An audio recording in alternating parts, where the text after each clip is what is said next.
And now, just wondering when the Department of Government Efficiency is going to take a look at this scourge of unrinsed coffee mugs. Adam Carolla. Yeah, get it on. Got to get on the church. Get it on. So excited to welcome TJ Miller back to the studio. He's got such a great radio voice. I mean, it's Dawson. So good. And your sort of music intro is so good that you got guys in the booth just dancing and air drumming. A lot of enthusiasm around here, but it's because of you. But we're excited. Not to see from you. I love that. A lot of enthusiasm around I'm here. low key. You know me, TJ. I do know you. TJ. We're going to ask a lot of the hard-hitting questions. I'm buckled up. I will tell Adam. people that Crowd Sorcerer, there's a tour with TJ Miller, who's a very funny stand-up comedian who maybe people don't think of as a stand-up comedian per se because he's such a fine comedic actor. But I'm here to tell you, he's a very good stand-up comedian. I've seen him do stand-up in the flesh way more than once, and there's shows coming up all over the place. And what you can do is go to TJ Miller does...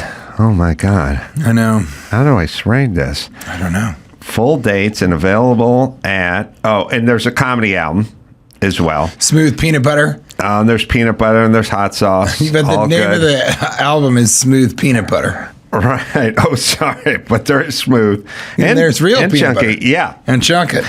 All right. So you want to ask me questions? I got a funny story for you. I want to hear it. I want to say, have you ever run into that? Do you ever find yourself saying, I'm not just a radio personality, a huge radio personality, but I'm also a stand-up? Do you ever, you know me from television, right? But I'm a stand-up comic. That's a construction worker and stand-up comic. That's where my passion lies. I have found that there's really no way to convince people of anything, so I rarely say anything. I just sort of hope I thought they we can weren't going to talk experience about it. politics, Adam. So I can't tell people I do stand-up. I do tell people I do stand-up, but I expect them to kind of go like, oh, okay, right. Because you are not only a powerful stand-up comic, but a very unique one. I don't think that. Every time I've seen you, and you graciously invited me onto your show, which was largely improvised, but every time I see you do stand-up, it is just very unique. There's no one out there doing this. You're an excellent improviser. And so I was interested, do you have people going, what, Adam, you do stand-up? Everybody wants to put you in whatever category they know you from. So that's just kind of how it works. And so mine is a homosexual club promoter. Yeah. Although you do kind of cultivate that look. You're not helping your cause. No, certainly not. But I do want to tell you a funny story in the Carolla lore in the self-esteem, the low self-esteem Carolla lore department, which sadly started with my grandma and got passed down to my mom, and maybe my sister got a dusting of it genetics, too. Yeah. So my sister's never seen me do stand-up, to the best of my knowledge. Really? Never, ever? Well, not previously, before that show we did at the Kookaburra Lounge. She came and she said, that was so, and great Adam Carolla story. I'll tell it after yours. So she said, so she's never seen me do stand-up before. Or I don't know what. I don't think she's seen me do a lot of performing on TV or not. So then she came to the show. Is that because of... Is she going to watch this or no? Or listen to this? I have no idea. Does that have to do with envy or jealousy that you're a celebrity and she's not? No. You don't think so, really? I never think that way. So what's the impetus behind her not having ever seen you? My family's very do your own thing. And, my mom and dad never had cable the whole time I was on cable, and they just didn't know what I did, per se. And that's how we grew up. They didn't get cable to see their son on television? No, I actually because that explains a lot. Oh, at some point I had two shows. I was with a few people maybe who I had a nightly show on MTV. No, I know. For an hour. Yeah. And then I had another hour-long weekly show on on Comedy Central simultaneously at the same time. And they wouldn't really spring the $6.99 to get. To be fair to my mom, was more like $9.99 at the time, but no, she would not. She told me she has no reason why she should get cable. I got a bachelor's in psychology. My mother is a psychologist, and this really might explain a lot. So my sister's funny. So my sister comes to the show. I think it's the first time she's seen me do stand-up, and we're backstage in the green room bar area, and she's standing there. And God bless TJ Miller. He comes up to us, and I introduce my sister to TJ, and then TJ proceeds to flatter me.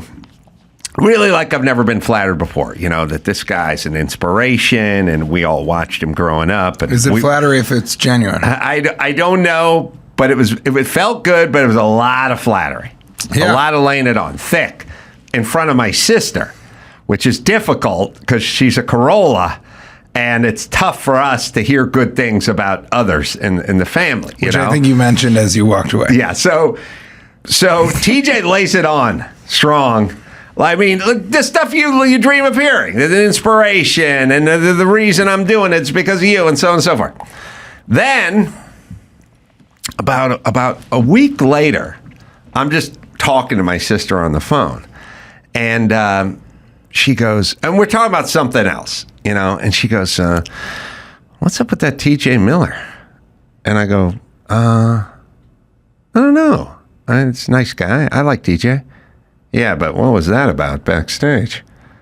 I go, "He was what?" I had a drink. I wasn't thinking about it.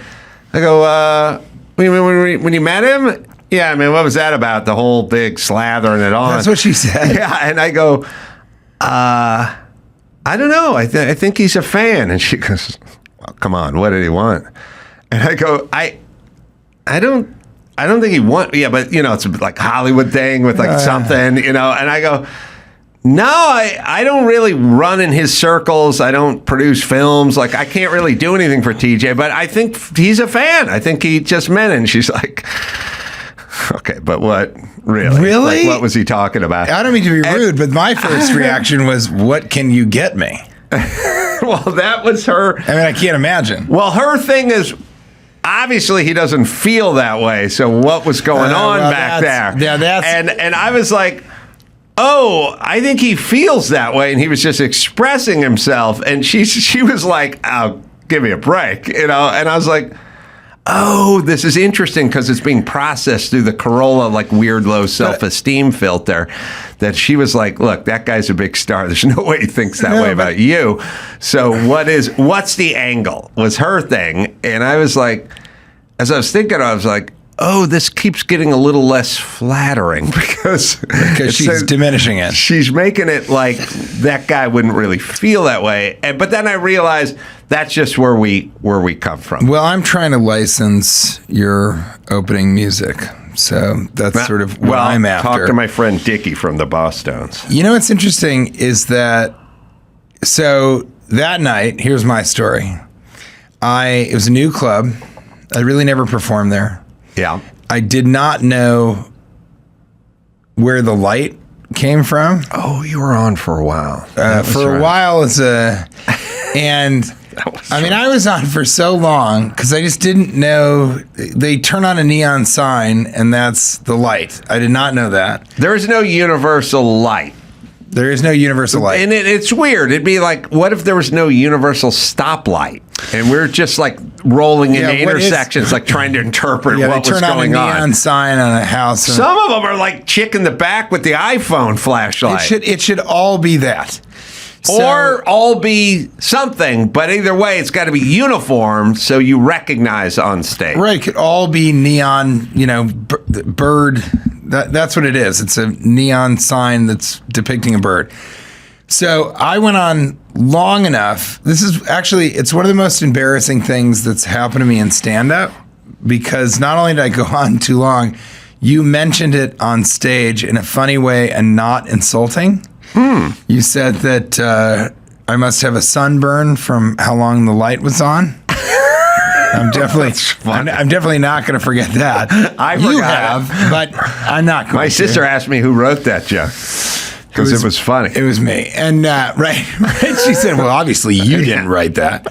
But I was just so embarrassed. And I don't get embarrassed. So then we saw each other backstage, and your sister introduced herself, and she might have said, hey, this is my first time seeing my brother. Actually, I don't think she did, but she said, oh, it's so funny. And then you came over, and I thought, this is the moment to tell someone close to Adam about how I feel about Adam Carolla. And so it was dual purpose, because I knew that flattering you in front of your sister would embarrass you to the point where you walked away, which you did. Okay, good. But, and I told Kate, I told my wife, I said, I think I smoothed it out because I just told his sister, how important he is in my life. Well, you ended up confusing her because she wanted to know what the angle was. But there was no angle. I knew That's that what I said. Yeah, I knew that you. But the thing is that, and this is a very strange, singular, friendship, working relationship that we have, which is that my buddy CJ Sullivan, who's a hilarious comic, so funny, and a professional sportsbook gambler, he told me after one of our interviews, he goes, well, Carolla is your Stern. That's what he said. Wow. And I thought, I took a beat. I thought that was one of the nicest compliments to you, for sure. Mm-hmm. But it defined, our relationship, because I will come in here and sort of bare my soul, talk about what I got in a lot of trouble for a story that I told about Ryan Reynolds. Yeah, which is now seems like history is catching up to some of the things you said. Now, I want to say this first and foremost before it gets picked up in India Daily. Ryan Reynolds and I are friends now, and he and I had a phone conversation, and I think he's a really good friend to me. And so that's where I land there. The internet as a whole feels differently. The entirety of the internet feels differently than about Ryan than you do. But let's put it this way. I met Ryan once when I worked on Two Guys, a Girl, and a Pizza Plays as myself. I used to do sitcoms as Adam Carolla, which was funny. I love it. But I got along with him swimmingly, but also you do have to realize that was Ryan Reynolds before Ryan Reynolds was Ryan Reynolds. Well, but before Deadpool. Yes, but he came across as a genuine guy, down to earth and so on and so forth. But he was 25 and a half or something. Who knows? But I would say... I appreciate you saying and a half, as if he was a toddler. He was a very nice guy to me. I do not know him past that. My father is 82 and a half. I know at some point we dropped that. And we also dropped the going on. Like sometimes people will go like, well, my daughter's 15, going on 16. Yeah. And then we get the confusing one. My daughter's 15, going on 45. Yeah, that's the one that's pissed off Dad. My favorite joke is it's early. He's in his early 70s, late 60s. Mm-hmm. Yeah. Late 60s, early 50s. I'm always confused by the do the math has jokes. Your work ethic got in the way of your personal relationships, both sort of platonic and romantic? I would say no, but everyone else would probably say yes. That's what I would drives? say. I asked Mark Wahlberg once. Mm-hmm. I said, "What drives your work ethic?" Right, mm-hmm. And he kind of gave me an answer, but it wasn't really what was underlying. I said, "Yeah, but what drives that?" Right. I'll give the same answer Mark gives. Jesus Christ. Our Lord and Savior. He said God. Oh, sorry. You knew what I meant. No, he said, I want to, this is really admirable. I want to show people that someone with my background can make it to this point. So mm-hmm. it's really to inspire people from a similar background or with similar challenges. What drives your work ethic? Because you are fucking crazy. I mean, you have 10 radio shows. You've brought everybody in to do this. When you knew that you were getting pushed out of CBS Radio, right? You said, well, next week I'm going to have my own. I'm going to have my own thing called a podcast. Yeah. And then you exploded that into a network. What drives that? Okay, well, let me give you like a kind of multi-part answer. Really? Yeah. One, I mean, not everything is spiritual. Some of it's like financial. Like you may have things you enjoy. I enjoy cars. I like race cars. You know, race cars are expensive. It's expensive to race those race cars. I bought a better car than you could ever get. What do you got? Ford GT 2017 38th off the line. What's the color combo? My father is so brilliant.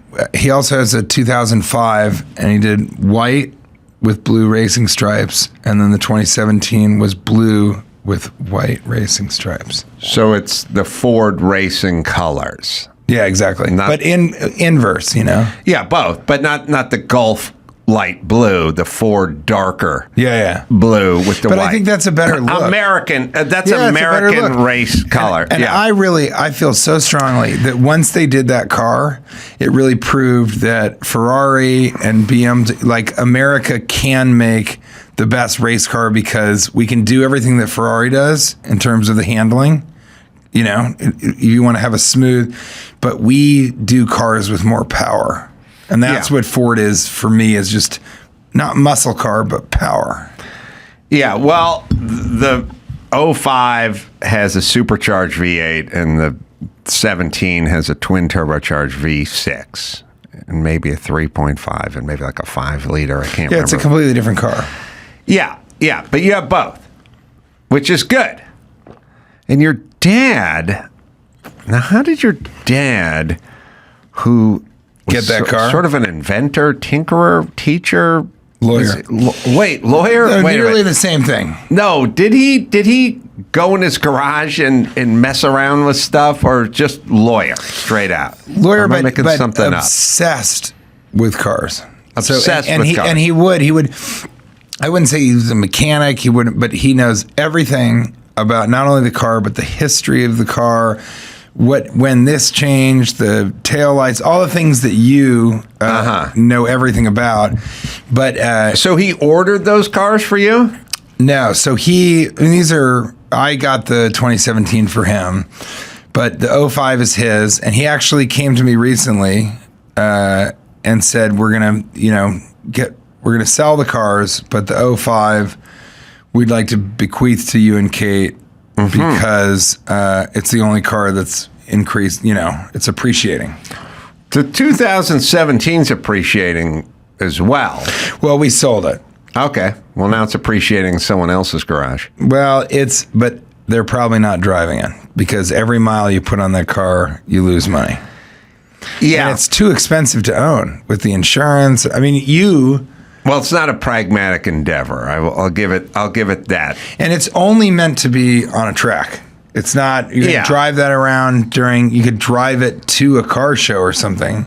Yeah. But that's not I know it's street legal. So the 17 is gone, but the original 05 is there. Which is a better car. Yeah. I'm not an expert in those. Yeah, that's true. It's there. And I think if you're good at racing, right? Even if you're good at driving a car, but if you're good at racing, which I am I went to Bondurant School of Driving.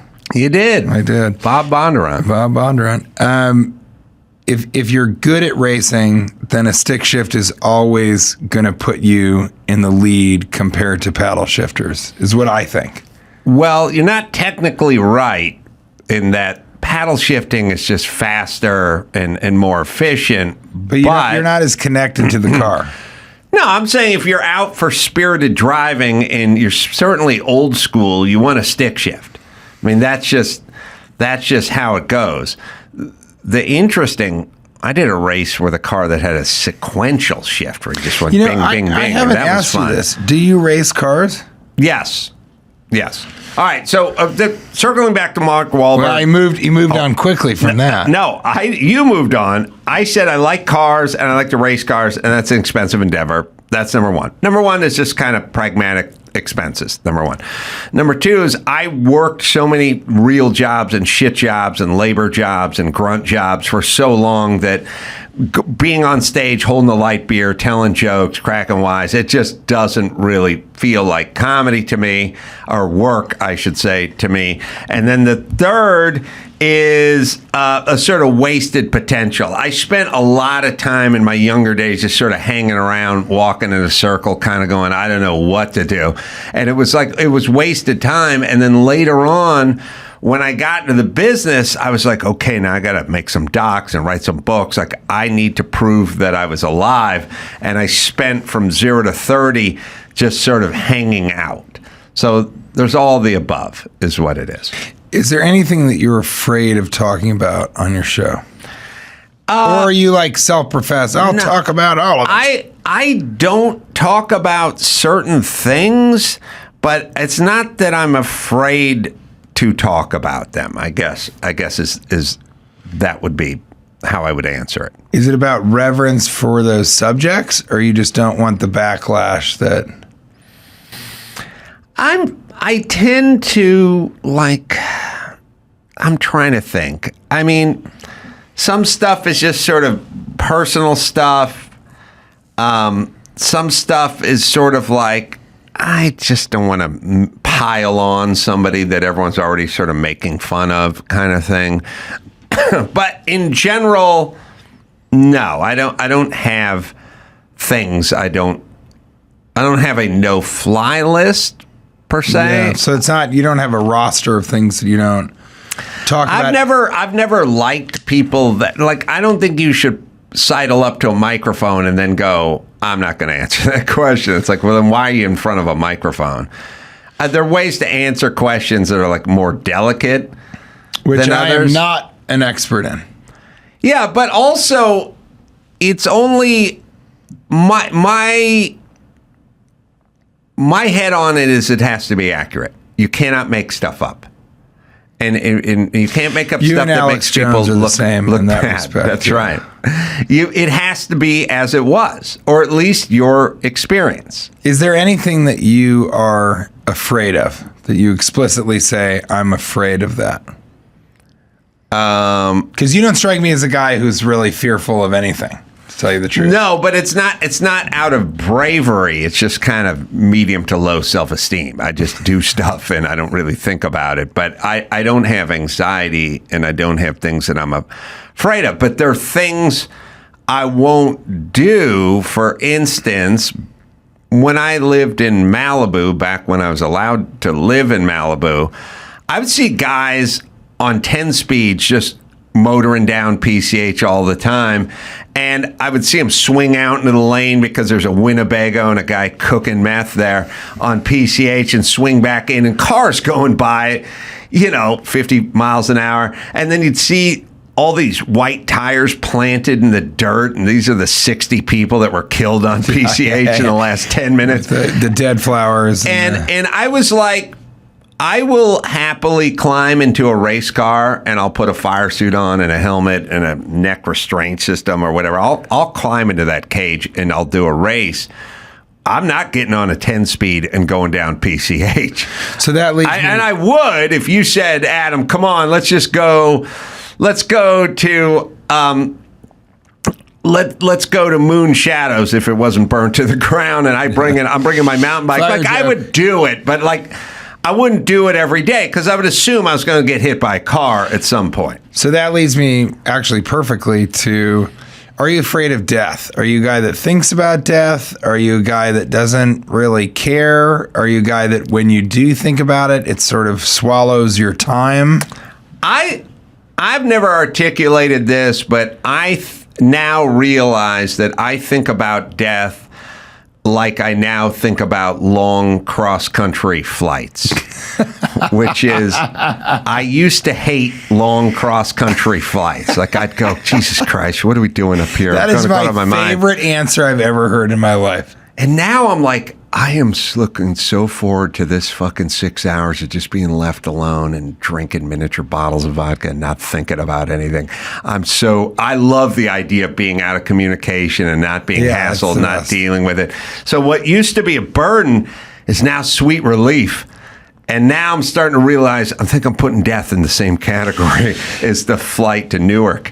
So 2 things on that. One, I did a long flight, and the Wi-Fi was broken, and it was the greatest gift. I was exactly like you said. I love it. Out of touch, just can watch a movie, not feel like I'm, copping out on work. If I was a flight attendant, TJ Miller, I would do it. I would look at it as like a fiduciary duty, like a cosmic fiduciary duty. If I worked for Qantas and we're flying to Australia and all these fucking beaked up business people, like I can get a lot done in 13 hours. I just get up there and I go, sorry, the Wi-Fi's out. Yeah. And everyone, Qantas is a really weird reference in terms of airlines. I was thinking of a long flight.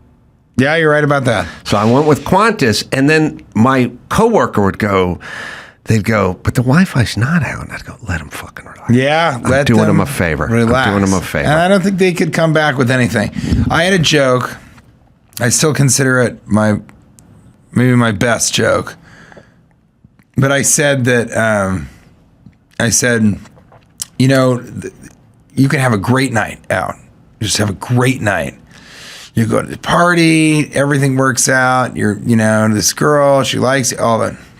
But the best part of the night is always when you put your head to the pillow and you're going to sleep. That's the best. And then I say, no, there's only one thing better than that. It's if right as you're going to sleep, you realize, oh my God, I don't have to work tomorrow. Right? I don't have to work tomorrow. Yeah. That's the best, isn't it? The best.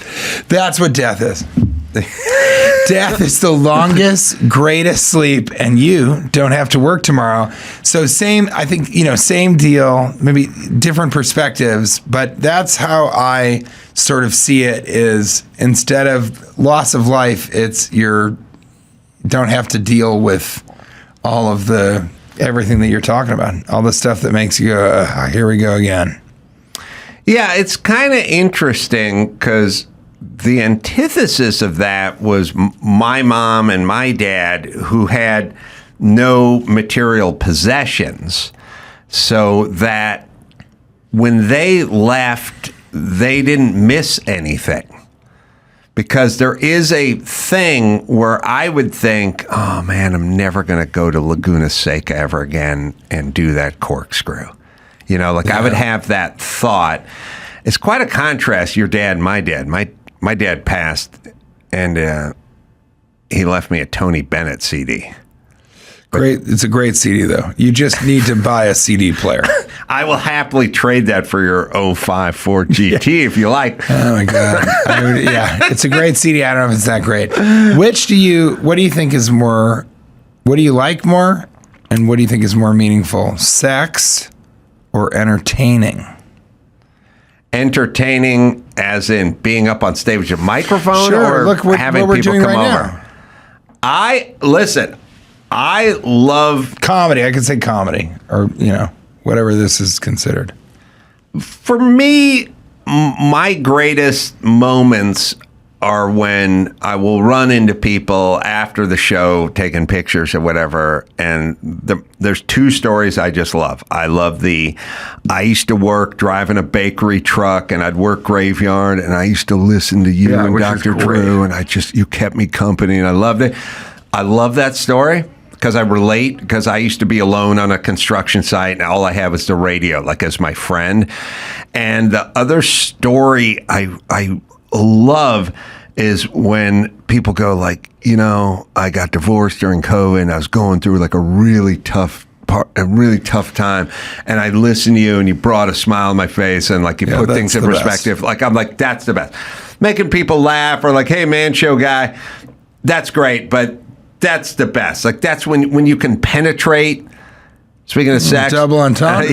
And really create a memory and have someone go, God, you really got me through this tough time. Or I didn't have to be tough time. They can just go, I used to be bored as shit working this job in the middle of the night, and you guys made me laugh. First of all, that's very altruistic of you. Second of all, I never care.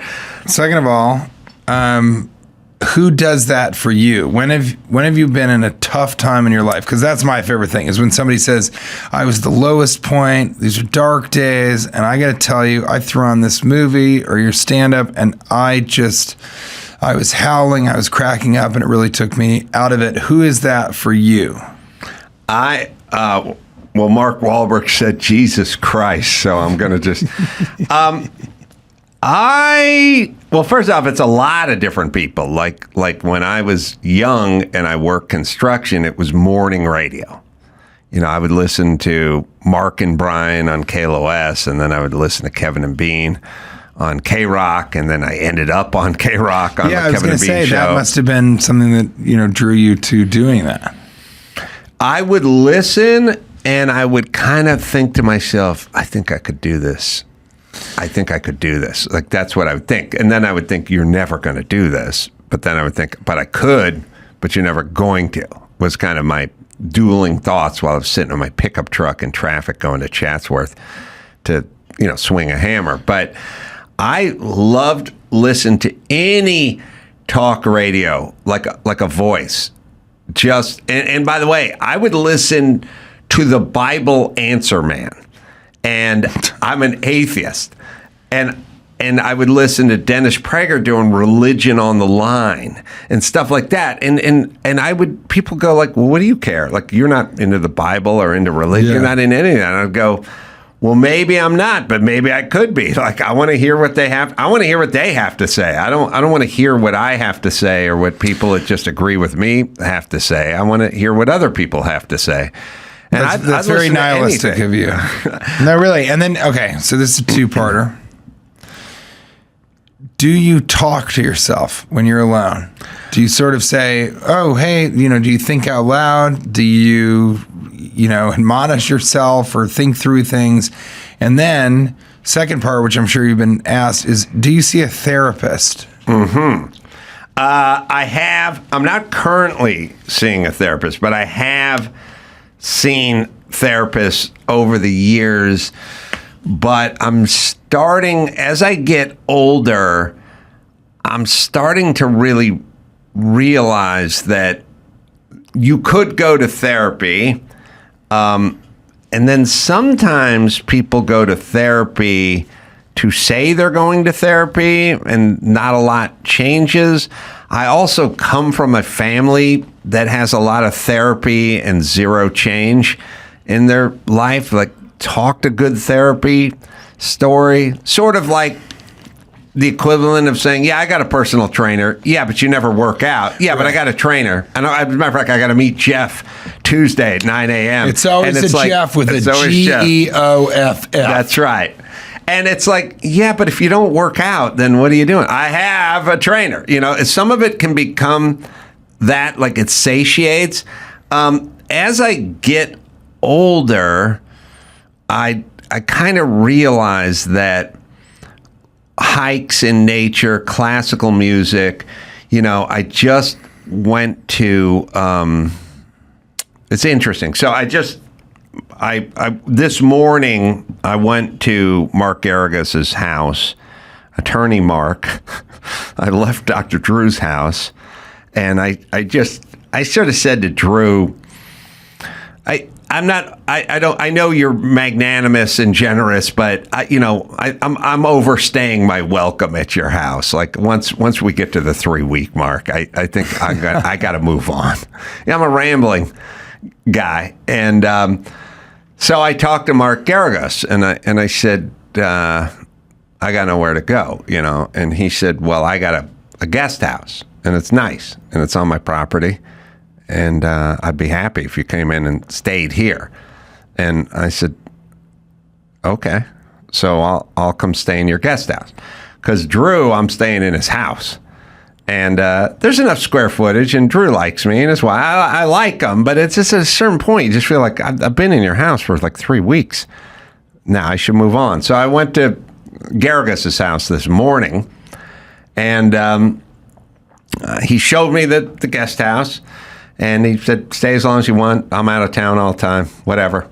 And I said, thanks. And he kind of gave me the code and the thing and the that. And then at some point, he walked me over across his palatial estate, and he showed me the swimming pool, and he said, it's freezing.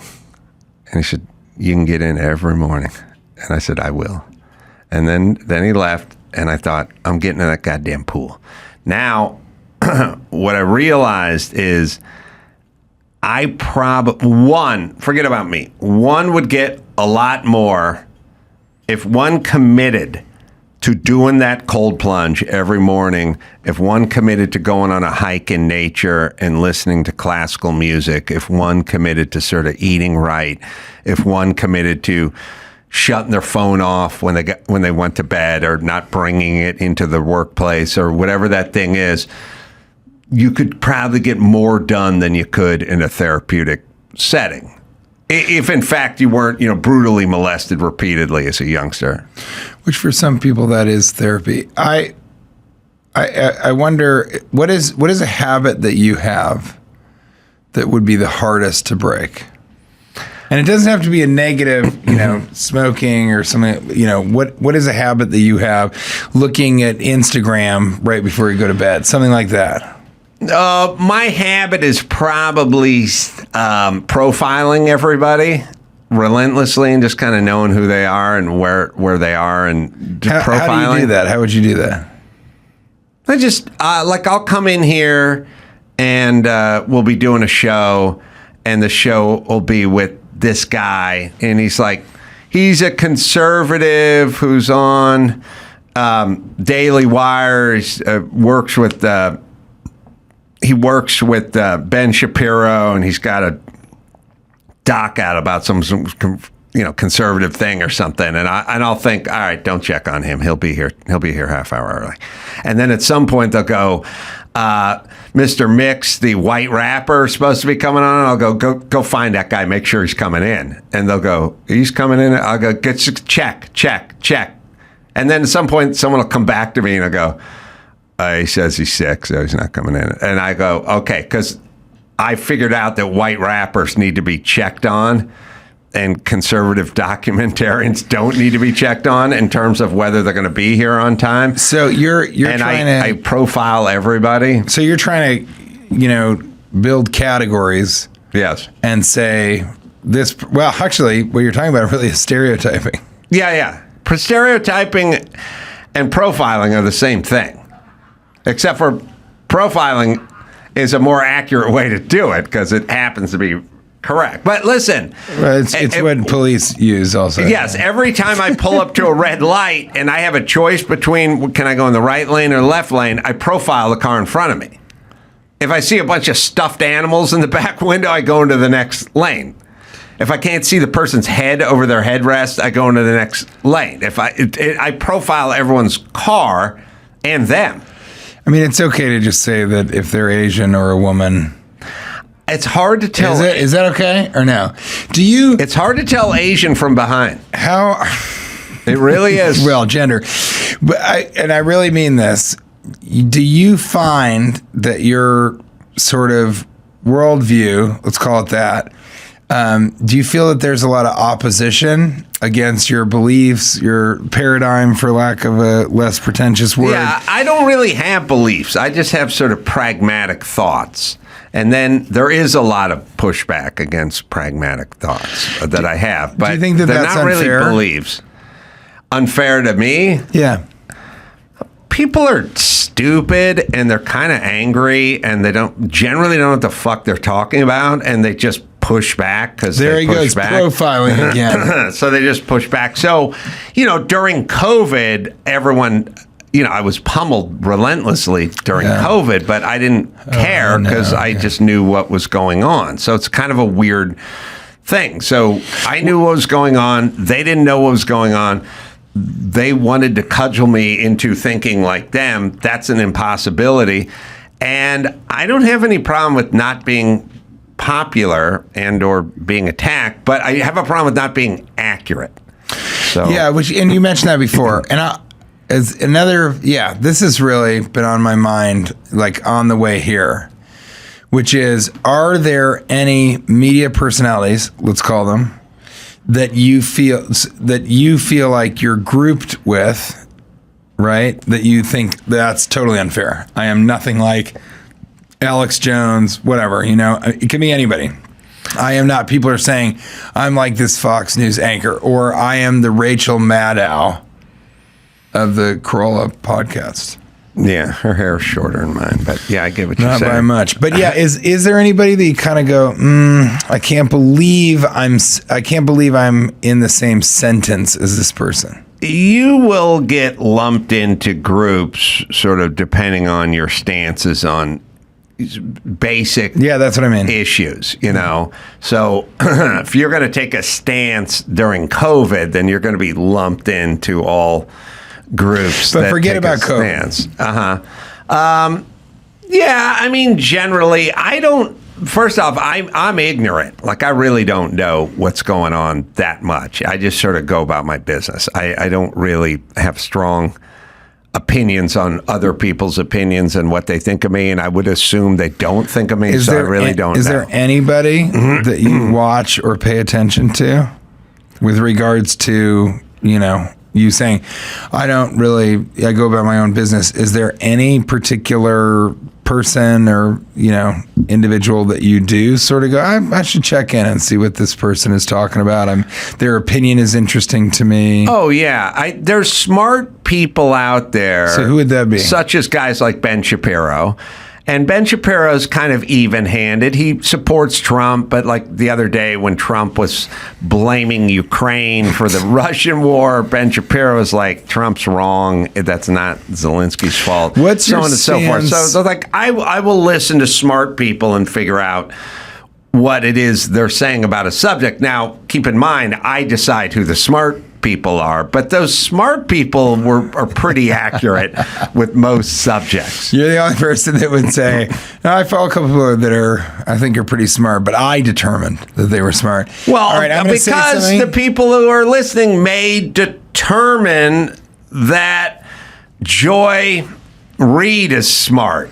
You know what I mean? Or somebody or AOC is smart. They may decide that buffoons are smart in their world.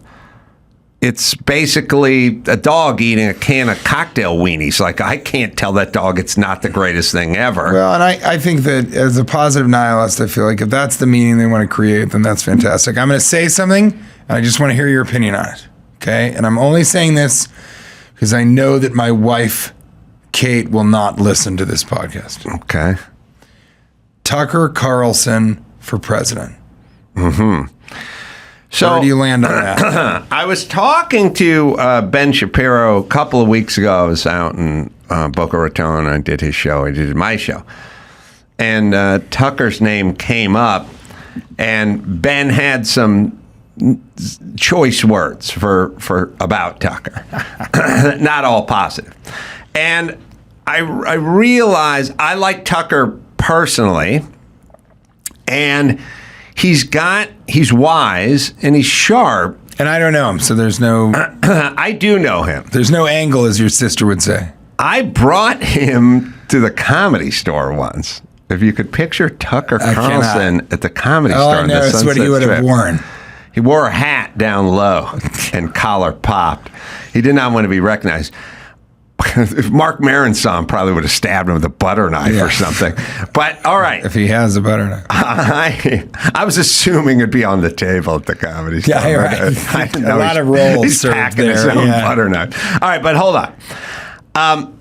I like Tucker, and I find him interesting.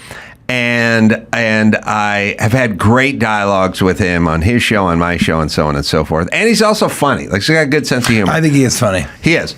I do realize that some of his thoughts don't stop with where mine stop in a sort of pragmatic world, that they keep going into conspiracy and further, and I don't know all of them. Like, when I was talking to Ben was like, I think Tucker's mooring his come loose a little bit, and he's drifting further away. Come loose is something that I don't hear very often outside of the bedroom. But I like him. And I would say, like, anything but Joe Biden and Kamala Harris are just constant talkers and race baiters, like somebody with some thoughts. But, and I haven't talked to Tucker in a little bit, but I would say he's probably a little more extreme than a lot of folks on the right would be. But it also doesn't mean he's wrong, because a lot of the stuff that we thought was wild conspiracy shit has kind of turned out to come to fruition. Well, I feel like when I've only brought this up to Kate a couple of times, but I feel like when I bring it up to her, I see the most exacting example of the bullshit that is, I've subscribed to the left and I've been told these people are not okay. And so I'm not even going to discuss them. The way that I bring it up is, if it's between Trump and Tucker Carlson, I feel like Tucker Carlson, as you said, has some points. I think he speaks for a portion of the population that not a lot of people are speaking to. But more interesting to me is he does. Yes, he'll go a little bit further. Not Alex Jones, but he'll go a little bit further because he wants the clickbait. He wants the whatever. Well, he is a little bit Adam of a Carolla. He's a provocateur. But he's a provocateur. Are you that? No, I don't. You never push to get just a little bit more reaction. Never. No, I wish. Is that true? I did. Honestly. No one will shake their head, yes or no? Oh no, you can ask them. Okay, well let's do the ground rules. Okay. I have strong opinions about the stuff I have strong opinions about, but I never wade into Barack Obama's gay. There's a guy says he got a blowjob from Barack. I don't do that. I hated his policy when he said, you didn't earn that. If you own a business, you didn't do that yourself. I go, fuck that guy. He's destructive and he's a race hustler. But I never get into the, Michelle Obama's a dude world. I also don't really like it in general, getting into, deep cut, salacious, fire starter stuff. I mean, you came in here, got some downloads and some traction because you said something about Ryan Reynolds, but that's not something I loaded you up with or brought up or anything like that. Now, I don't recall. To that, though, or continue on your ground rules. I don't have any, if I wanted to join that bandwagon, I would probably say some shit about Kimmel that made some noise, for instance. And I never do, because he's a good friend, and I don't care about. I wouldn't trade that for the noise or the hit or trending or whatever that is. And I don't really do it with people, but I do give my honest opinion about things. Off of that, you described yourself as a provocateur. Is that right? No. Tucker Carlson's a provocateur. Okay. I am not. But I'll talk about anything. Like Kevin Smith's a douche. But the question is, it sounds like you say, I'm not going to make something up or go into a place just to get the clicks, right? But I'm asking, do you hit a point with an opinion and you go, I'm just going to push this a little bit further to get people sort of riled up? And then what I think is interesting is CJ Sullivan told me, he said, Adam Carolla is your Stern. I think because you won't go and do that, like you said about Kimmel, right? But you did straightforward say to me, and I'm here. I love being on all of the shows that you do, any and all. But you did say, who's a real douchebag? Tell me who the worst person is that you've worked with in Hollywood. Mm-hmm. Now, some people said that's just a blatant trap. He's trying to get you to say something that's going to come back around, and Kate even said this. How is that going to be helpful to anybody except for Adam Carolla? It's not going to be helpful. But I that's sort of what I'm asking is, if you won't do it, do you sort of seek it out?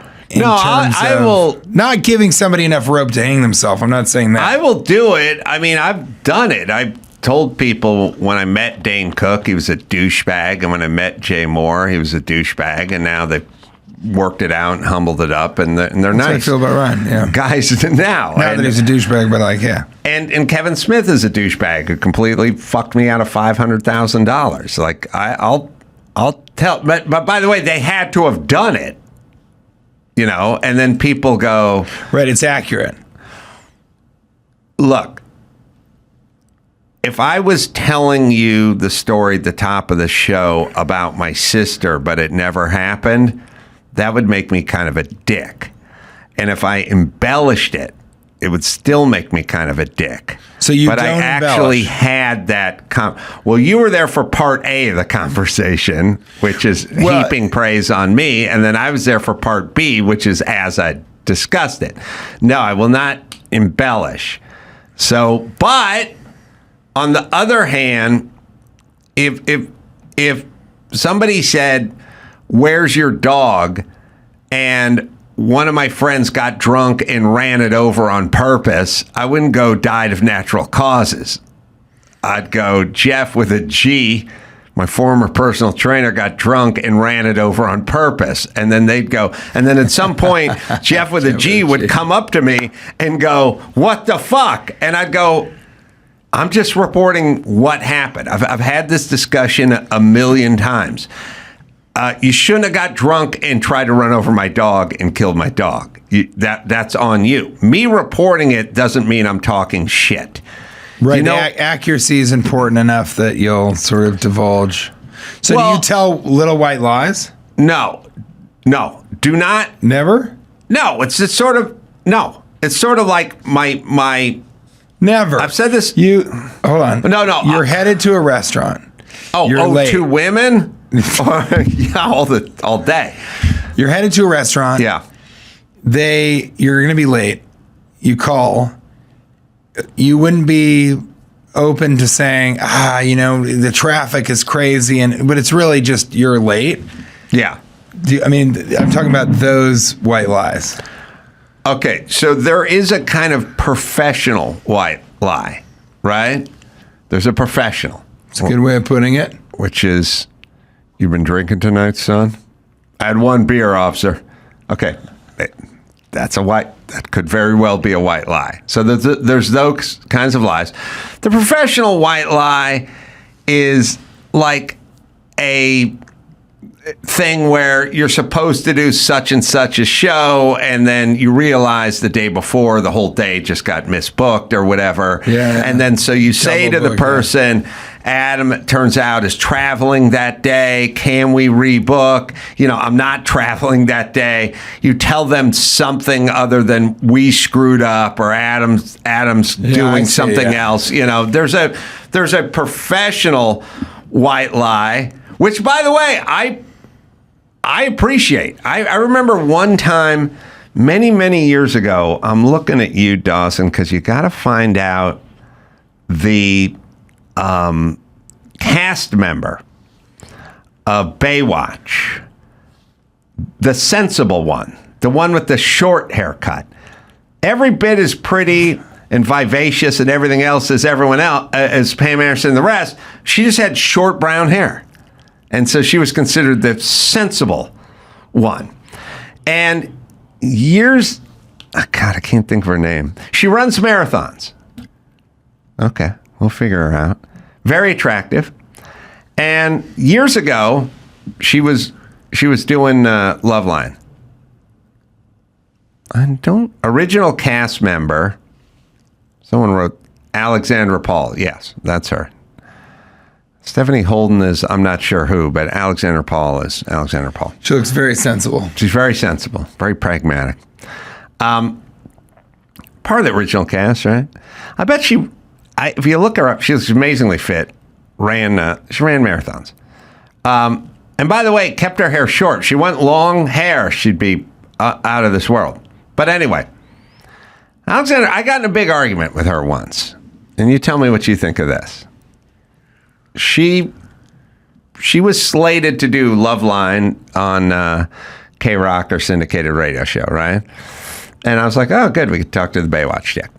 And then maybe an hour before the show or shortly before the show started at 10, we got a call from her representation.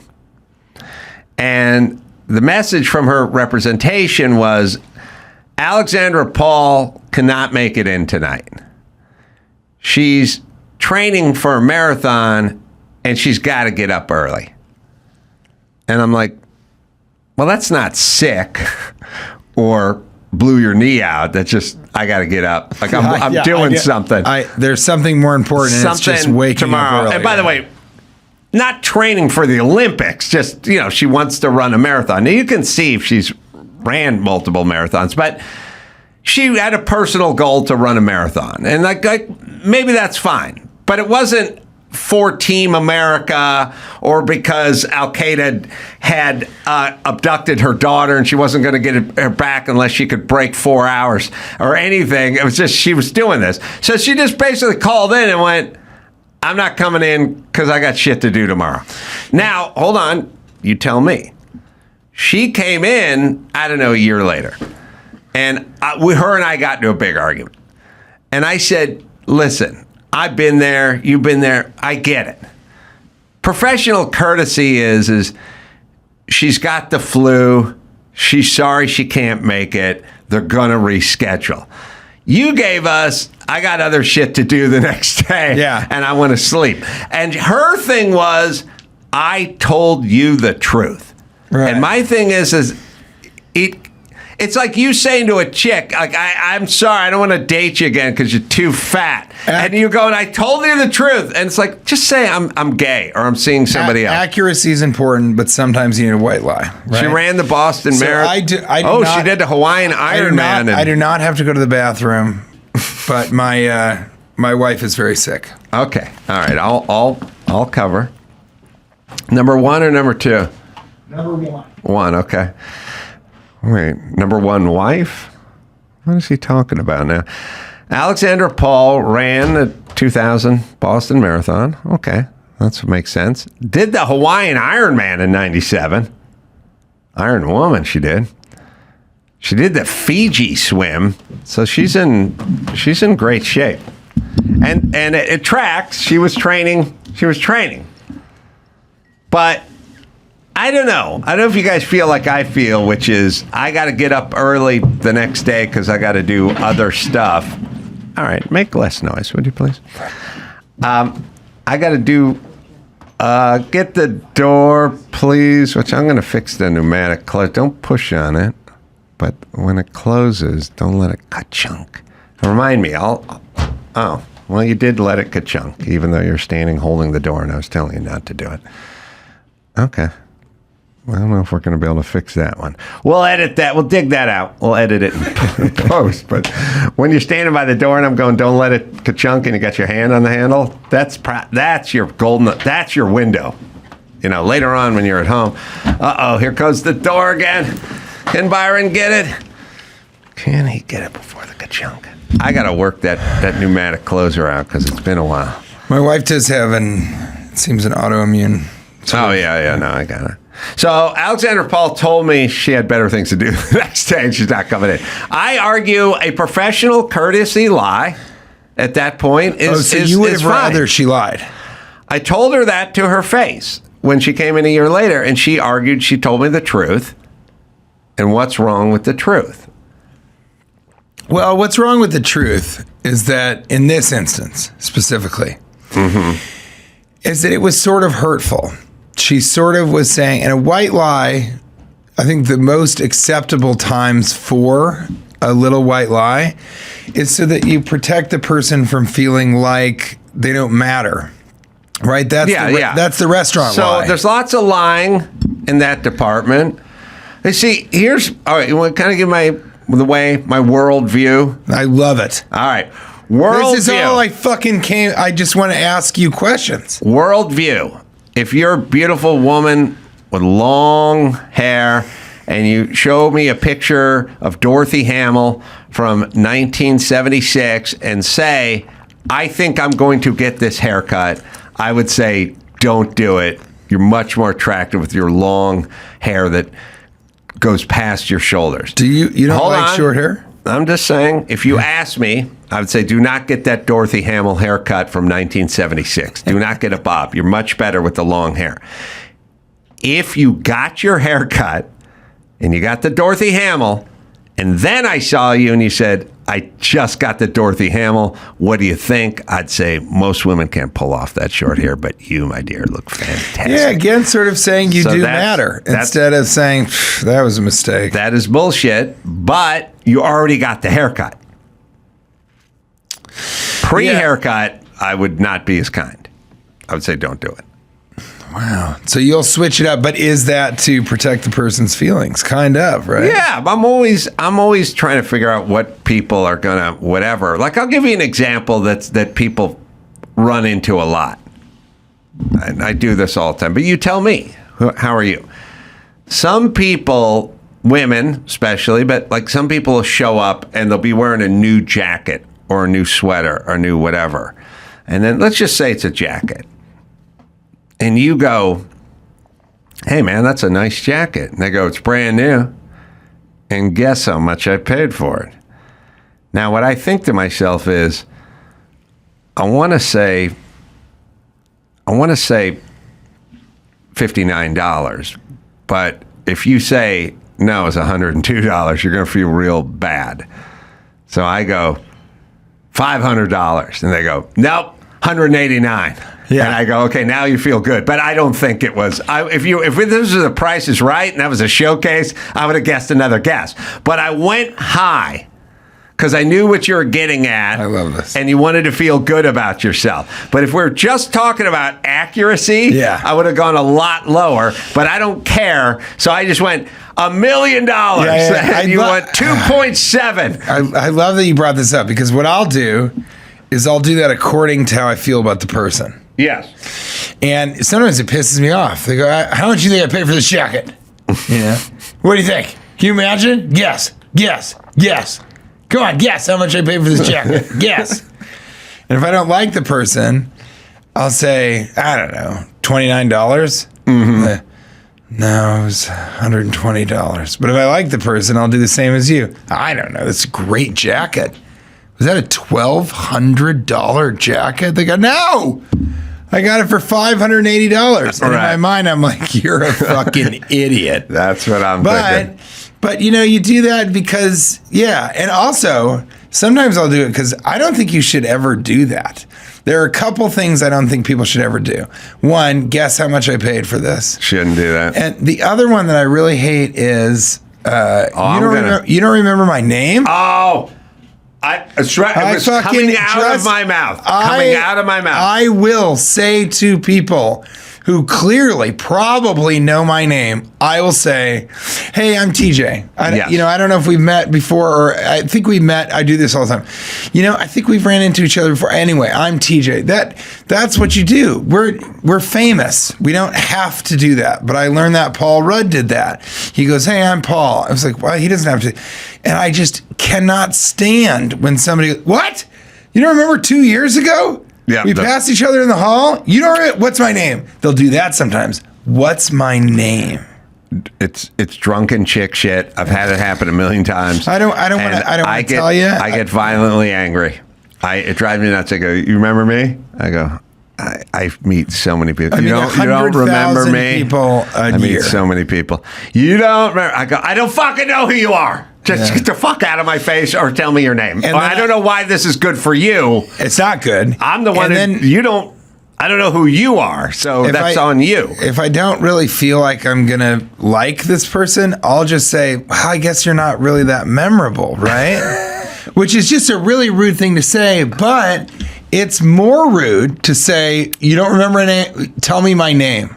It's never. Like, okay, how about this? You introduce yourself, I'll introduce myself, it's fine. I constantly go up to people and I go, I'm sorry, like on the plane especially. Mm-hmm. I'm so sorry. Give me your name one more time. That's fine to say, you know. But lately I have, and this is not BS, but lately I've been telling people I have a brain injury. So I don't remember your name, which is true. I don't remember the time that we, I thought this was my first appearance. Well, welcome. How'd that do in the booth? 0? Nothing. Nope. All right. Thumbs up is not a laugh. Which is the name of my podcast. Not a provocateur, but SNL 50th, Ryan and Blake. But you didn't bring it up. You didn't say, Tucker Carlson for president. Where do you stand on I like Tucker, and I would vote for him over many, many people. But then if you said, well, what about J.D. Vance? I'd go, oh. And if someone said, well, what about Megyn Kelly or something? I'd go, oh, kind of like Megyn Kelly. Yeah, I mean, it kind of short hair. Who are yum, up yum, against. yum. But a lot of people made a big deal about Ryan and Blake Lively. I thought it was funny, by the way. I didn't see it. How about that? Oh, you didn't see it? No. Oh, well, now what? You can watch it. That's how we can fucking, do it. he's already got it queued up. Of course. I'll say again and again. Funny, hold on. Let's watch. All right. I have a question. Oh, hey, Ryan Reynolds. Hey. Ryan Reynolds, how's it going? It's so funny. Great. Why? What have you heard? Funny. Subtle, funny. Now, he took a lot of shit for it, but I was like, it's kind of funny and self-deprecating to me. So I don't think that was the whole clip, but It was the gist? The gist of it, yes. Gist with a G, Jeff with a G. I will say over and over again, and I've always said this, Ryan Reynolds is so fucking funny. He is so funny. He's one of the best improvisers I've ever come across in my entire life. And he's, especially as of late, been a really, really good friend to me. But I think, you look at that and it's like, that's really kind of putting yourself out there. And they obviously had a conversation where they go, well, is there a funny way to kind of deal with this? And I think there is. And we've only met, Kate and I met Blake once. She was nothing but sweet to Kate.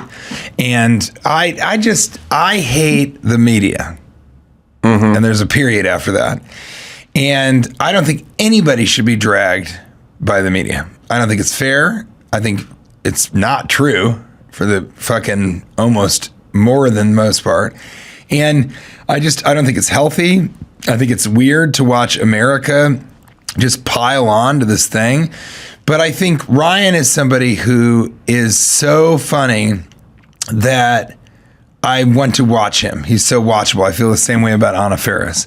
Yeah. And I think that was a good way of them handling it. But when I see something like that, I'm more like, why do they have to fucking do that? Why is the Twitter mob coming after them in such a crazy way? But, they kind of engaged in it a little bit, as we know. Mm-hmm. And so I don't know, what is better to... Well, what do you think? Is it better to do that SNL appearance and what have you heard? And he's funny and he's really understated. I think that's what's crazy about him is he can do super broad stuff or he can do super understated stuff. What is better, to do that, to sort of address it head on, or just to ignore it? You have to know that when you do that stuff, people are going to talk about it. Yeah. But anytime you can be self-deprecating, I'm in. I love self-deprecating, and I'm a fan of that. Now, if I was his publicist, I may have said, let sleeping dogs lie. But as a viewer, I just go, good for you. Just get out there. Are you self-deprecating? Do you consider that one of your strengths comedically? I would consider myself self-deprecating, but I don't. In the case of your sister, she is deprecating. She's just deprecating. Deprecating to others. She's shotgun deprecating. Yeah, I don't try to do it one way or the other. There's stuff I'm good at, and I'll tell you I'm good at it, and then there's stuff I'm bad at, and I'll tell you I'm bad at it. So I don't need. By the way, I don't like undue self-deprecation. Like I'll give you an example. Remember Letterman back in the day? Yeah. And Letterman's up there and he's got some guest and the guest has a line of handbags or something. And then Letterman be like, how much would that handbag set you back? And the chick would go, it's $950. And he'd go, whoa, it's a little rich for my, Dave, you made $31 million last year on your contract. It's not too rich for your fucking blood. You have a $30 million contract. So stop pretending like you couldn't afford a handbag that's under $1,000. I don't like that shit. at all. Yeah, and I think, but it's his responsibility to be relatable a little bit, especially in that.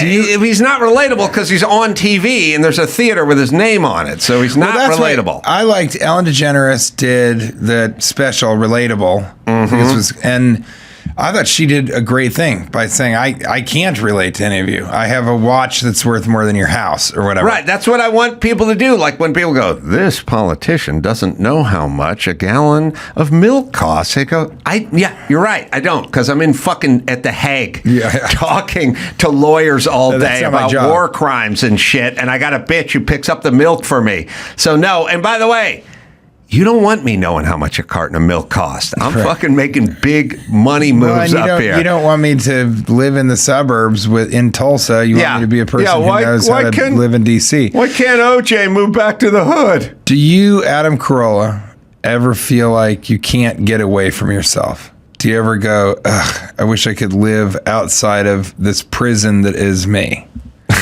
No, but I'll consider that after this show.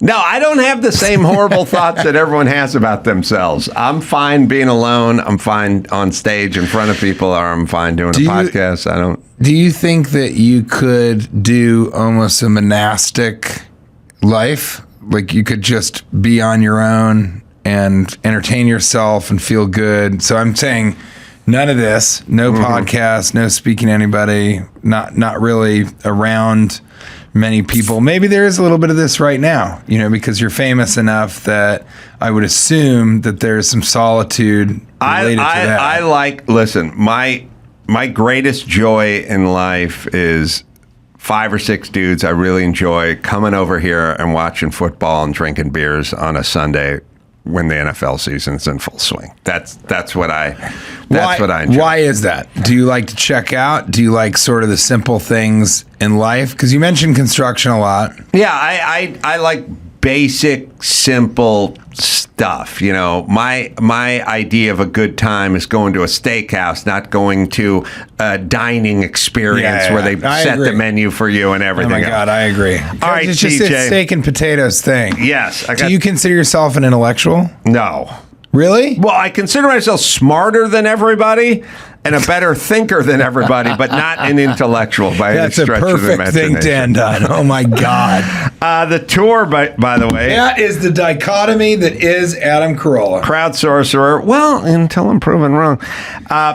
Dates all over the place. And where should we go to find all your dates? TJ Miller does not have a website.com. Available there is my hot sauce. Delicious Fantastic. hot sauce. I've had it all. Incredible peanut butter. Do the peanut butter and cherry. Yeah, my God. Unbelievable. Cherry chocolate with real dried cherries, milk chocolate, and honey roasted peanuts.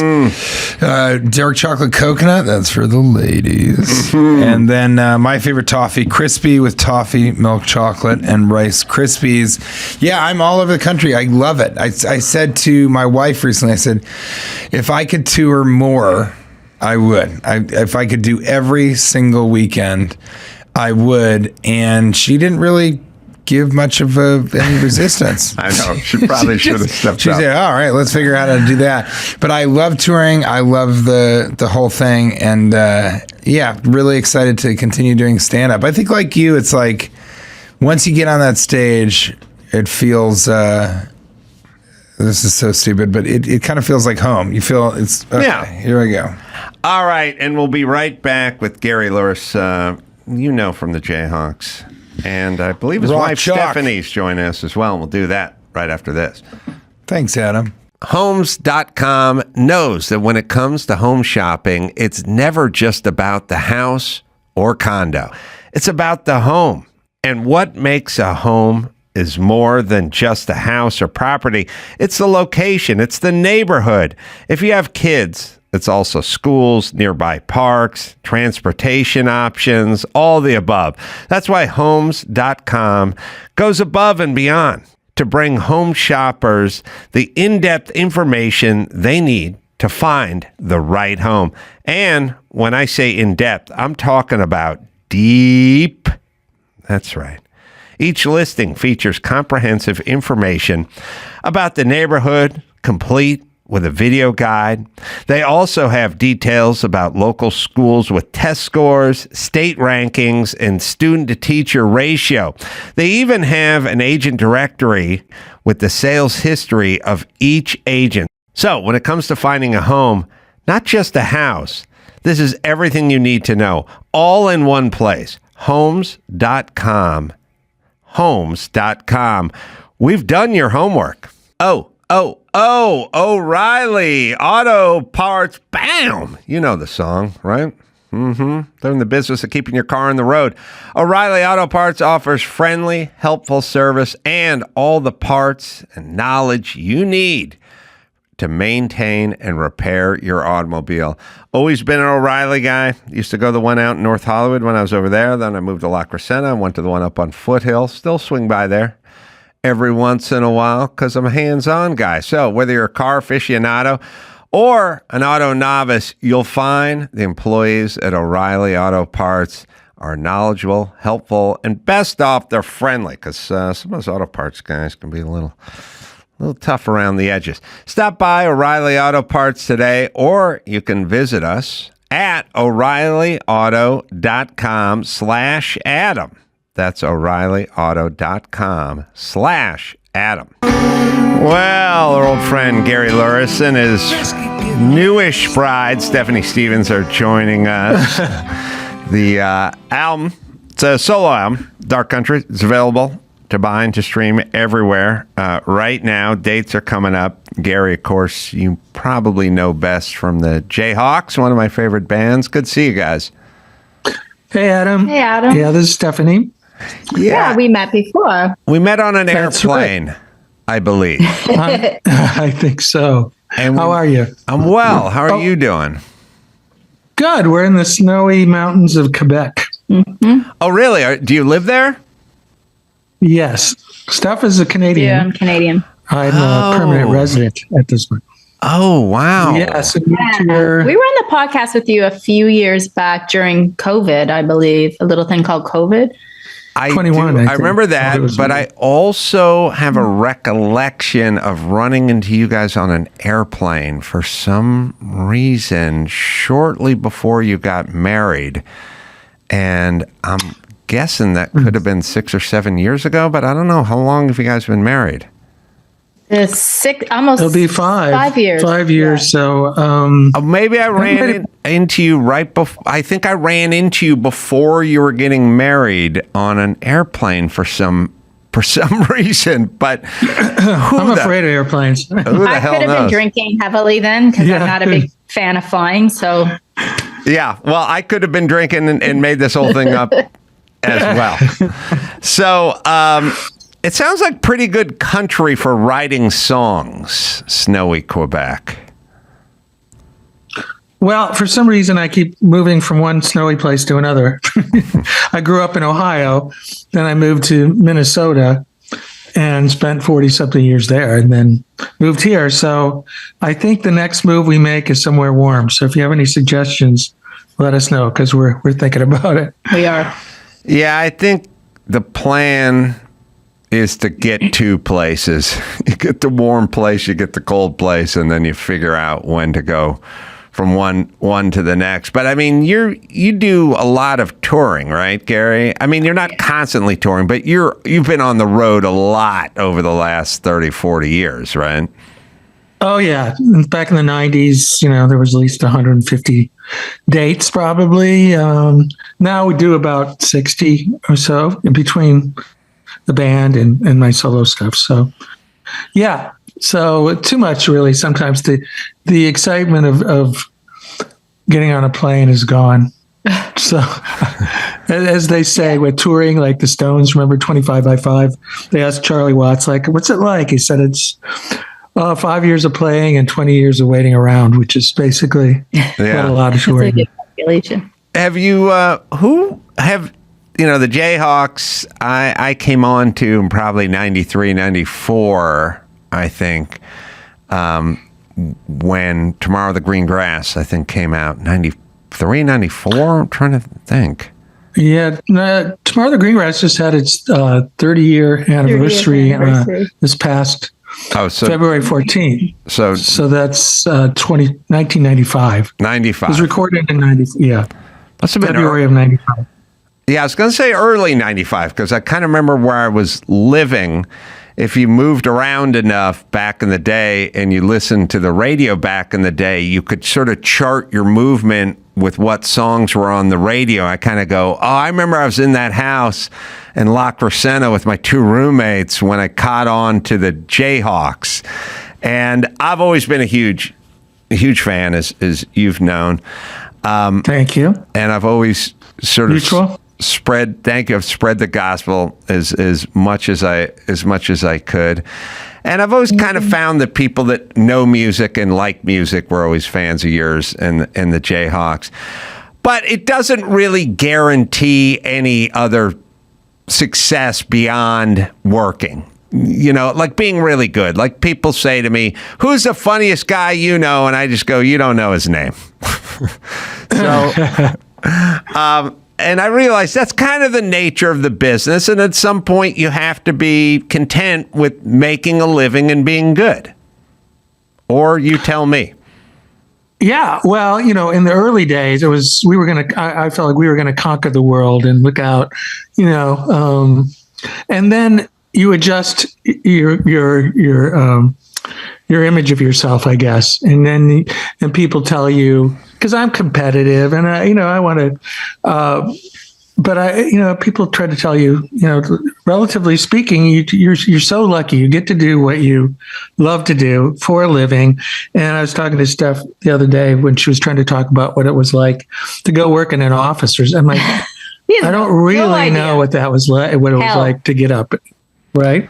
He'll get up and commute and have to answer to somebody. And I mean, it's not for everyone, but he gets to answer to himself, which sometimes, like you, Adam, as you know, a comedian and an artist, and it's within you to push yourself. And sometimes that's the hardest thing to do, I think. Yeah, I'm pretty self-critical, and it's nice to I don't know. Yeah, I certainly have a different place. I found a different place in life than maybe I thought originally I would have. But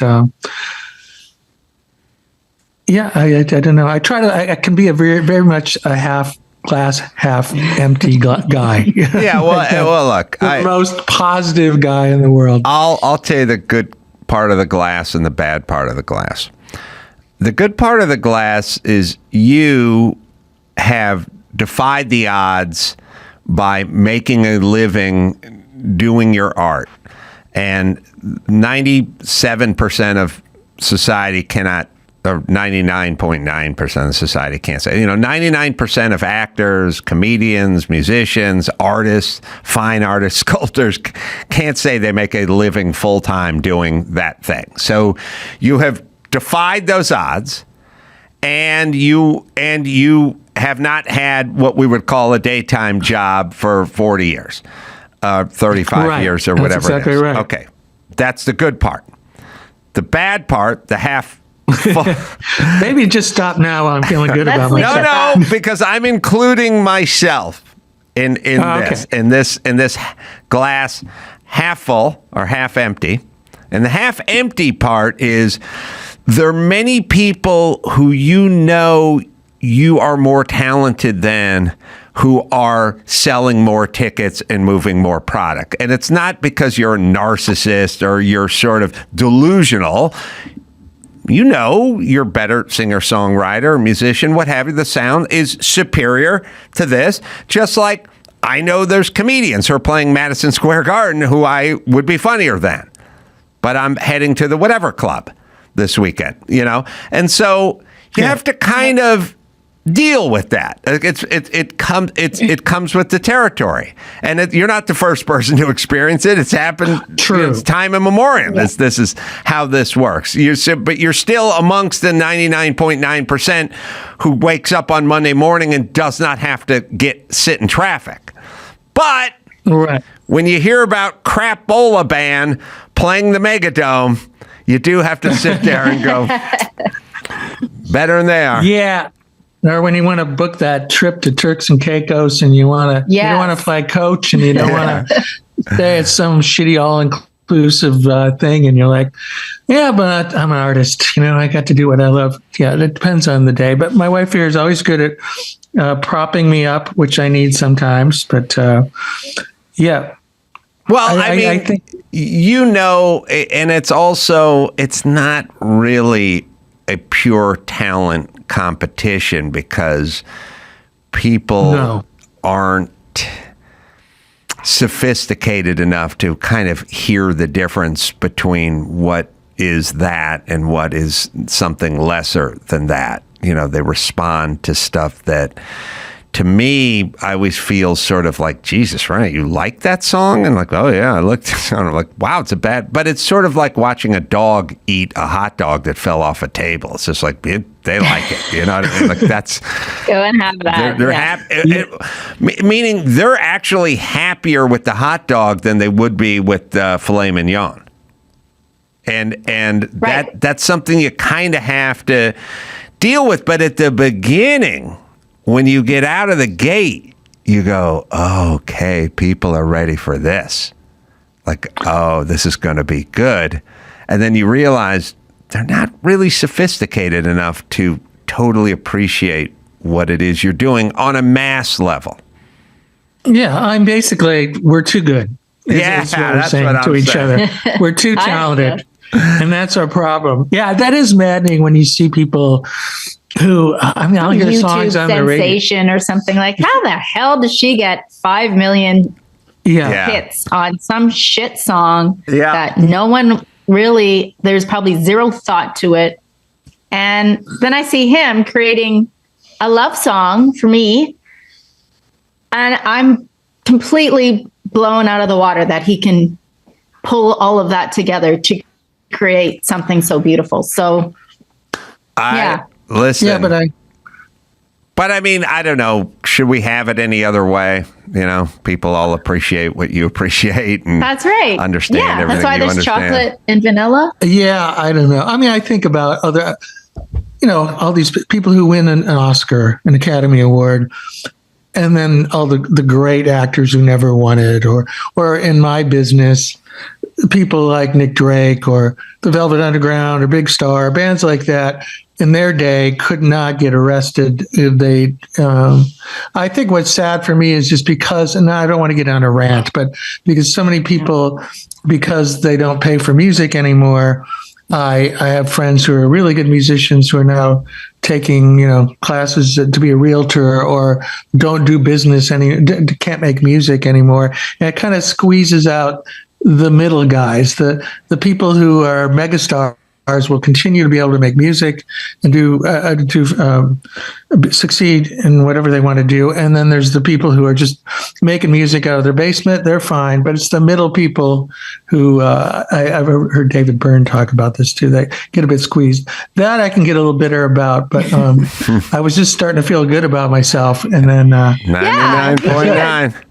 99.9, damn it. Well, here's something I was thinking about when I was thinking about you, and I was thinking about the Jayhawks, and I wonder if this is true, because I've never really thought about it, but I realize my relationship with certain artists, Jayhawks, one of them, maybe John Hyatt is another one of them, where I go, oh, I like this song, and I listen to it for a while. And then some of their other songs come creeping on, and I go, oh, yeah, no, I like this song, not that song. And then at some point I shift. I go, oh, I like this song now. And I think, and I don't know, but I think if you like the Beastie Boys, you just have like 4 songs that you like, and that was in high school, and now you're 50, and it's still the same 4 songs. When I listen to the Jayhawks, I move around. Like, I had songs that were my favorite Jayhawks songs 3 years ago, but there's new ones. And now I like those because there's so many, and the radio isn't really interfering, telling me which ones I need to like. I find them myself. But then also, I think it's a mark of a good artist, because I do feel that way with other artists I like, not just the hit or the couple of hits. And then I also think about how do you put together a set list if all you have is good songs with a handful of radio play songs, hits, but what about the rest of the set list? Like if I go see Gary or the Jayhawks, I'm like, I don't know what songs they're going to play. I know the songs I want them to play, but you have 150 songs and 3 of them got a bunch of radio play. Well, it's kind of like I love crossword puzzles and things. It's kind of like putting together a set list is a little bit like that. It's a bit of a game, and I'm certainly not someone to pick the 30 most obscure songs to play live just to please that Uber fan who's been waiting to hear something I haven't played. And so I kind of give the people what I want, but it's also because I still like the songs. I'm not playing anything we don't like.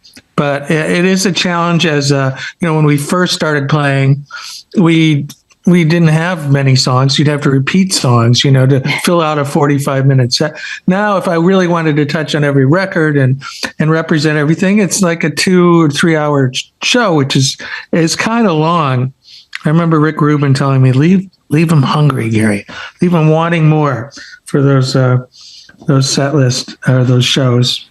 But, we didn't have those radio hits. In certain ways, I used to say our lack of success has been helped us succeed in a certain way because we have longevity. I have so many friends, people I know who had radio hits. We never had a radio hit. And that's what defined them. And it was kind of what was played in the office that year. And that was, like you said, that the radio chose what song to listen to. And they got known for those 3 songs or 2 songs, and then they get on the oldies circuit then, and their bands a lot of times who sold many more records than we did, but they would warm us up now. So we have this kind of, because we didn't have 1 or 2 songs define us, we have this longevity, kind of the slow build. And yeah, we're going on 40 years. It's been 40 years we've been a band. Next year, there'll be a book coming out finally, and no movie yet, but so we have the longevity. We didn't have the big rise up but we didn't have the plummeting down either. No, I feel you. Everyone wants that mega hit, but it does become sort of sad when people are in their 60s and 70s doing the hit you remember from 1969, and there's something about it that feels a little sad. It's always also funny or sort of sad when people get known for doing like Chubby Checker, got the twist, and then there's the peppermint twist, and then there's Let's Twist during Christmas, and there's the Hanukkah twist and the Arbor Day twist. It's like you kind of just go, oh, so sad. Yeah, like when you'd see I know Gilligan. I used to feel sorry. Yeah. Gilligan at age 75 wearing the outfit at the boat show. Yeah. You go, oh. Right. I heard some story how Christopher Cross would play his hit first. That one? Just to screw over all those people like, oh, I don't need to show up till like halfway through the show because he's not going to play his hits. Because mostly you put your hits towards the end, right? You don't play it at the Let's give Christopher Cross his due. We got Ride Like the Wind. Too. Yeah, more than just sailing. Oh, he's had a couple. And didn't he have the one from Arthur? Which was the Arthur. The New York City. Yeah. Yeah. Oh, he had a few, but I guess he just hits people right away with them. I don't know. I heard they're that late for the show. That's tough. I'm not really a fan, but I was impressed with that. I like it. I have I don't know why, but I told Dawson to find a song of yours, which is a good example. We can put the title on the screen at some point, but it's a very good example of, I would just listen to the Jayhawks, and I was like, the first 11 times I heard this song, I was like, that's a shanty or something. It's some sort of drinking song or something. But then I started really getting into it, and now it's in my top rotation. But if people want to know a good representation of the Jayhawks sound, I think this is a pretty good example of that. Although, it's a song I wrote. It was on a Dixie Chicks record, right? Or the Chicks. Oh, is this a Chicks song? It's a song I wrote with them. It was on their album, Taking the Long Way, which had a few of my songs on it. I co-wrote with him. Oh, did we talked about this before, but I think it was another Dixie or another chick song. Everybody knows. Everybody knows. Yeah, Oh, there's a so song this called was Everybody. another one that was on it, and I didn't even know that. That's weird. Yeah, that was There's a a song. Grammy back here on the wall. Yeah, am I blocking my Grammy? I'm sorry. Yeah, am I blocking my Tony? Let me check. Oh, yeah, shit. I got to move my seat once in a while.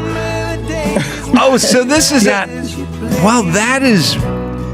All right, let me enjoy Yeah, this. this is Let me another enjoy one. this for 20 Okay, seconds. I'll shut up. Water would come and just take you away.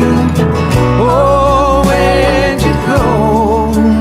It's not all right. I can't sleep tonight, knowing you should have played on and on.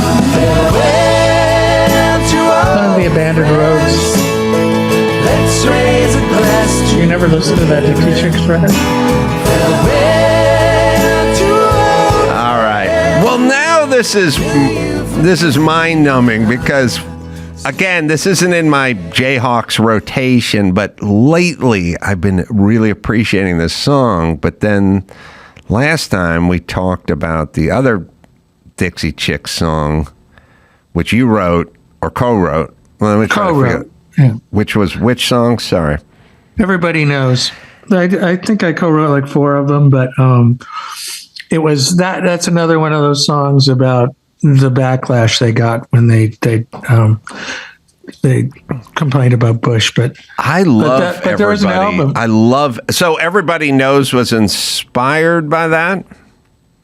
yeah, I think at that time that was on their minds, and but then my friend John Jackson at Sony said, why don't you record kind of a bridge record in between your next new record? Why don't you record songs you had co-written with other people and have the Jayhawks do them? So that's kind of what it's called, Back Roads and Abandoned Motels. That's what that song is from. That's our version of the song, but it's called Bitter End, and it was on that Taking the Long Way record, the Dixie Chicks record. That's so weird, but maybe sonically there was some I was tuning into where Yeah. I was like, last time we talked, I was like, Everybody Knows. I love that song. And you're like, yeah, the Dixie That's Chicks. right. And this time I was like, Bitter End. Weird. That's funny. By the way, this is out of 200 songs that I know of the Jayhawks. So this is rando stuff. And this is not their, when you go, when I would tell people, oh, listen to Jayhawks, they go, who the I go, I'll play Blue. And then I'll go, and then they'll Right. go, oh, yeah, okay, all right. This is not Blue. This is a way deeper cut, but yet I tapped into something weird here. And then also, Bad Time is great. One of the few Jayhawks covers, but I think we've talked about that in the past, which is a great cover of that.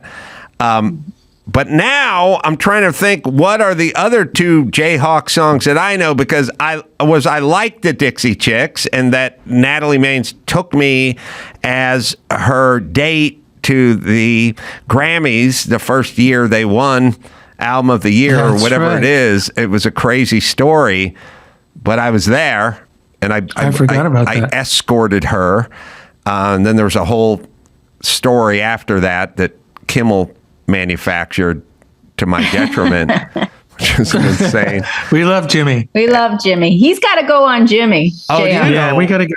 I'll put I a wonder call if he in. would like Jimmy. Put a call in, to would you? Jimmy and Howard, who he's my God. But I think You're my Howard's God, so and sappy. Howard's I think Howard would love the all the right reasons. He's a teenage girl. He some likes of his good ballads music. and- Yeah. he gets Mostly, it. yeah. He gets it. All right, Dawson, find out what other 2 Jayhawk songs are on the Chicks. But anyway, Natalie asked me to escort her to the Grammys. I think their first year. The first year they What won? year would have that been? Yeah. That's way before. I'm going back to the house I lived in and trying to think when I was there. Exactly. What address were you at? I would reckon about 98. Could have been 98, 99. What was the Was there backlash from you taking her? Well, it was their first record with all the hits on it. And they won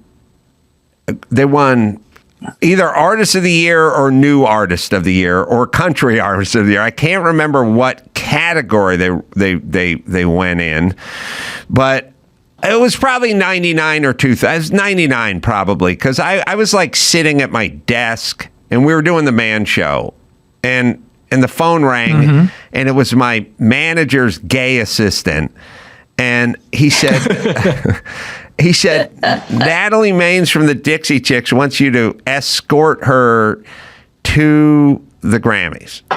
And I said, oh, wow, I like the Dixie Chicks. That's kind of flattering. Why she want to escort? Why she want me to take her to the Grammys? I don't. Yeah, did she know you before, or I didn't know. Howard Stern super fan? I never met her.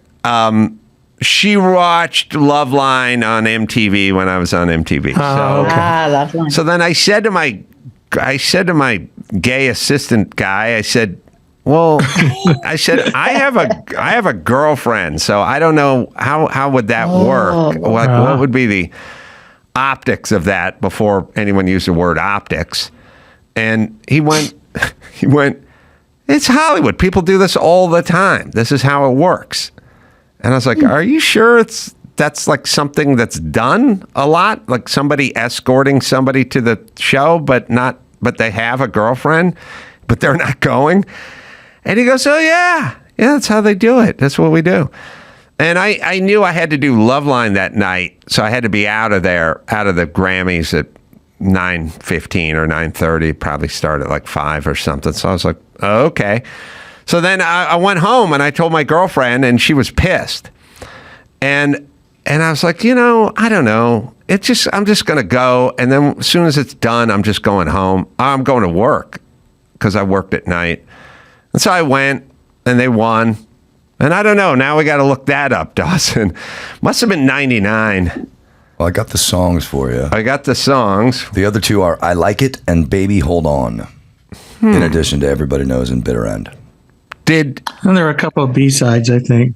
Did Jayhawks? I'm pulling this off of your works, Gary Louris. Okay. Did the Jayhawks cover those songs? No. That's why I don't know them. Yeah, we didn't. They weren't as good as the other two. You can't do better than those two. So, I go to the Grammys. It all goes good. They win 1998. Yeah, I guess it would have been toward the end of 98, right? And they win what? Best country or best new? Whatever. We'll figure that out. But anyway, they win. Everything's good. And then my girlfriend's still kind of pissed off. Best country album. And then I go to work. I go to work the next day, and I get a big bouquet of roses from Natalie. And then giant cookies start showing up, and I talked to her on the phone, and she was watching Loveline, and it turned a whole thing. And I won't bore everyone with the details, but it was Jimmy who was sending all the stuff to the office, not her.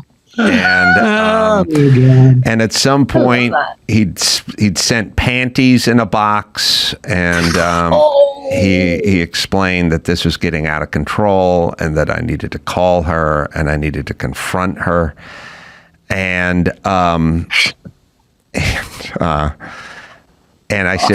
said, Jimmy, I'll call her. Because I did call her before, and I said, thanks for the flowers. And she went like, yeah, okay, no problem. But she never sent flowers. But she did what I would do. If someone thanked me for flowers, I'd just go, yeah, okay, no problem. You're worth it, Sure. And so Jimmy, this during work hours, he just went, you better call her right now and straighten her out, because you got a girlfriend, and this is getting out of control, and she's nuts. And I said, I'll call her later. And he goes, call her now. And I said, all right, I'll call her. And I called her, and she was at a pottery barn with her mom.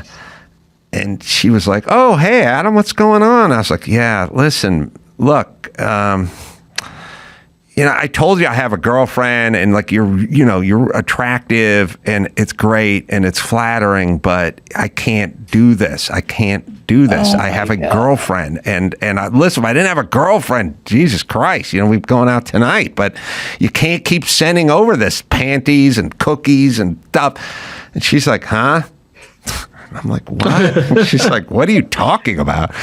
And I'm like, "What am I talking about? I got it all piled up on my desk, What are you talking about?" She's like, "I didn't send you anything."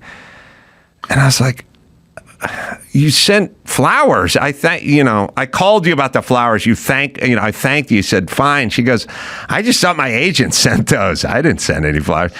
And I looked up, and Jimmy was standing on his desk, and he was filming me on a video camera. And I was like, "Oh my God." And I didn't even know what to do anymore. I just said, "You know what? Tell your mom I'm sorry. I'm sorry. I can't even explain this. I'll call you at some point and like explain it. I can't do it now." And I just hung up the phone. But Jimmy did all this stuff. That was all him. Brilliant. A genius. It was genius. Yeah. It was genius. Does he have good taste? Does he have good taste in music? I don't know. No, he loves Huey Lewis in the news. Okay, good to know. I don't hate Huey. I love that. Listen, I love. Want a new drug? I love it. First off, Huey is the greatest guy in the world. I love Huey Lewis. I love that. Well, that documentary. Did you see that one about We Are the World? Yeah, awesome. He's a star. He comes off as just amazing. You love him. Greatest guy in the world. But Stuck With You is just a embarrassment of a nursery rhyme of a song that should have never got played on the radio. So that's all I have to say. But Huey knows my feelings. He knows my feelings. No, I'm trying to think. Now, don't get me wrong. I probably tried to make Jimmy listen to the Jayhawks more than once. So don't get me wrong. I did. Yeah. I did what I could. If I anyone, like it. We're not getting you wrong, but I like it. anyone who, I gotta get Howard. anyone I share anyone I share an office with gets exposed to the Jayhawks at some point. So Whether they like it or not. whether they like it or not. No, everybody. Right. Everybody who gets continuously exposed to the Jayhawks loves the Jayhawks. As a matter of fact, I have a girlfriend, younger girlfriend, who I have a younger wife who loves Paula Abdul and the Jayhawks. Interesting. Eclectic. Now, I call that. I never would have thought of those two musicians. Straight up, now tell me. I have told Did her. she do the dance for you? Yes, I said you are the only human being on the planet that likes Paula Abdul and the Jayhawks. There's no other creature.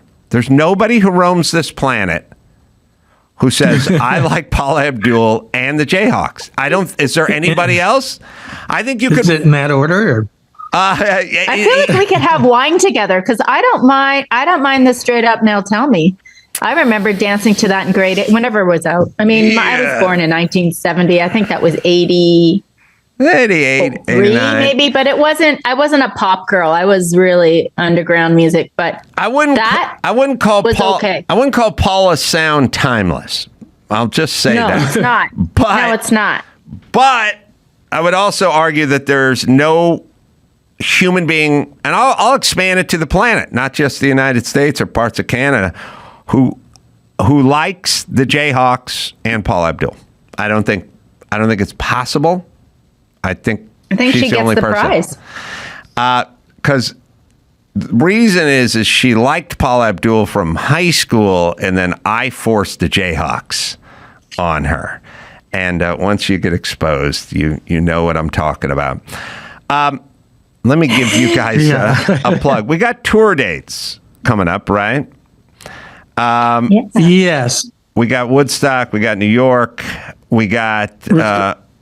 I'll put it out, and let me spell it. Gary, LOURIS music.com is where you can go for dates, right?